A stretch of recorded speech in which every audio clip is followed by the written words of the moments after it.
Hello, this is Will Allen with Centera Capital. Friday, the stock market hit another all-time high as measured by the S&P 500, and we're here today to give you an update on what powered that market high, as well as to take a look at what may be on the horizon over the next couple months. Let's dive into it.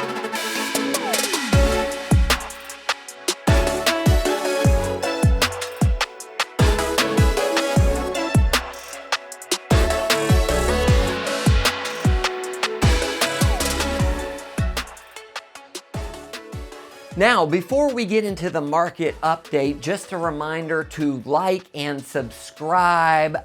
That way in the future you don't miss any of our videos. We appreciate it very much. So the S&P 500 hit an all-time high last Friday, and it was triggered by the release of the January jobs report, which came in at 353,000 new jobs created in January. Economists had been expecting 185,000, so that was much, much stronger than expected. And it wasn't just that. The December jobs report, which had come in the previous month at 216,000, was revised higher to 333,000. So this is a blockbuster. Last 2 months of jobs creation, you can see in the chart we're putting up right there over the last 12 months that these last two have been the strongest 2 months. So this is previous month as well. So all in all, when you look at this report, there was not much you can nitpick about. And this again led the markets higher on Friday.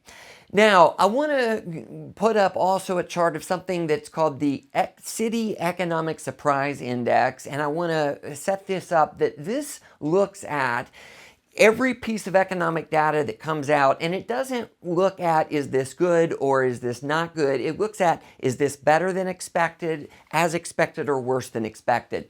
So we're going to put this up there, and what you will notice here is that the City Economic Surprise Index has been going up almost the entirety of 2024 so far, meaning the economic data that's been coming out has been better than expected pretty much across the board.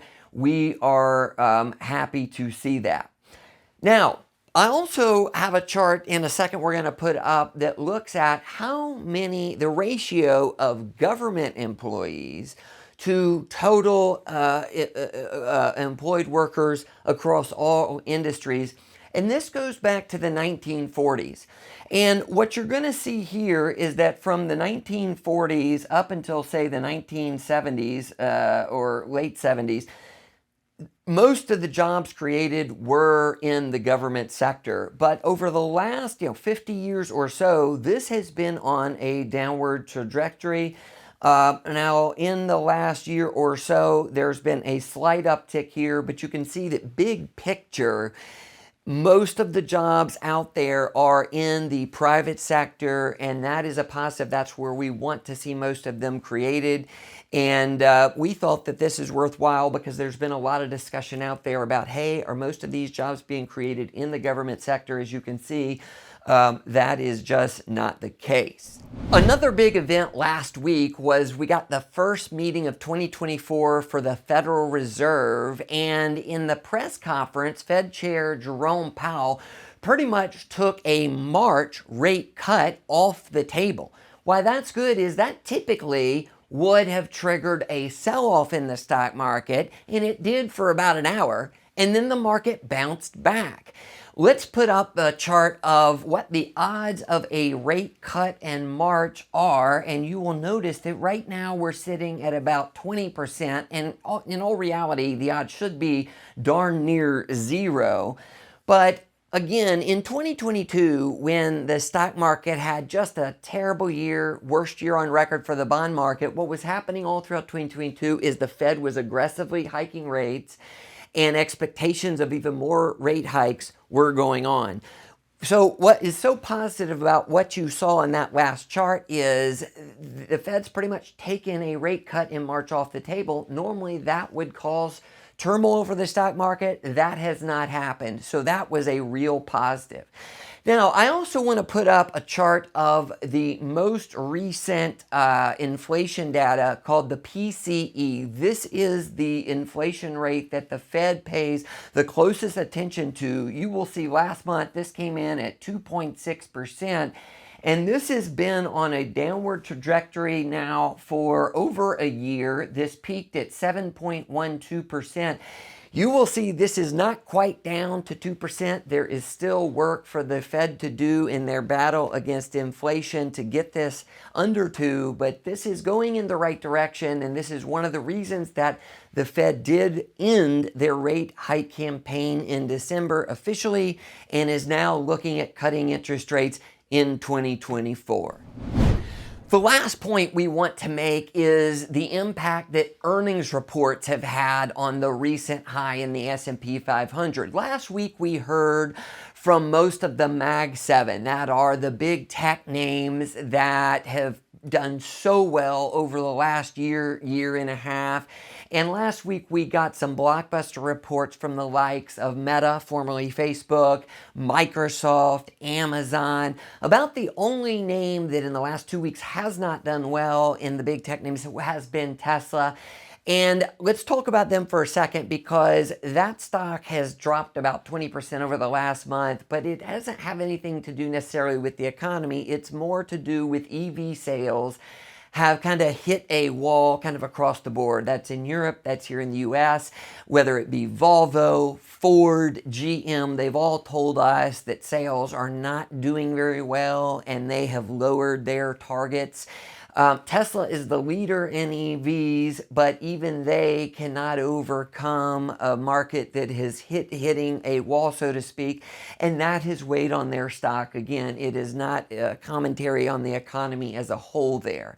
So when you look at the rest of the tech names, the big tech names in the Mag 7 doing really well last week, they propelled the S&P 500 and the NASDAQ to 52-week highs, and we were really happy to see that.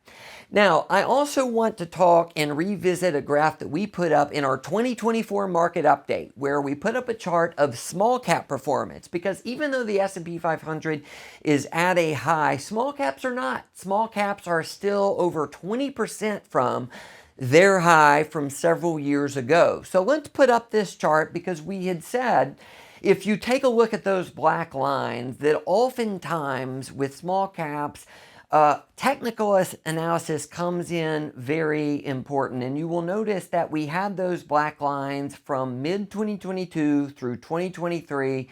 And every time that the small caps would kind of hit those lines on the lower end, they would rally. And when they'd hit the upper end of the range, up near 200, they would sell back off, and they stayed kind of in the range. We were hoping in late 2023, you will see that we kind of broke above that level for about a week, and we were hoping that it would break ahead and that would trigger a really strong rally in small caps back to an all-time high. But that has not happened, and you will see that small caps have actually fell so far in 2024. So this is an area we are watching closely, because we could have a really strong year in the stock market this year if it can be broad participation.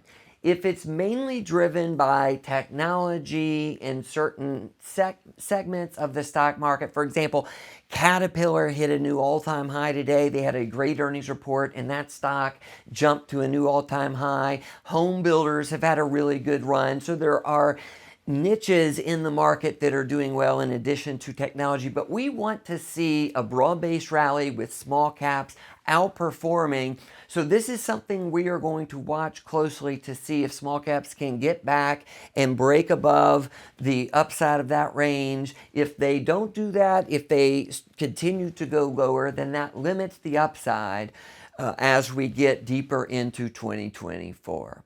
Well, that about wraps it for today. Again, good news pretty much across the board. The S&P 500 a new high, NASDAQ tech heavy at a new high, and the economic data, as we saw with the Citi Economic Surprise Index, is coming in better than expected pretty much across the board, led by the jobs market.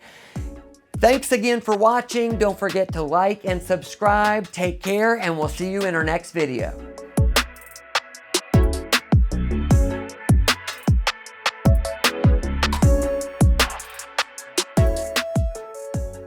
Thanks a lot for watching our video.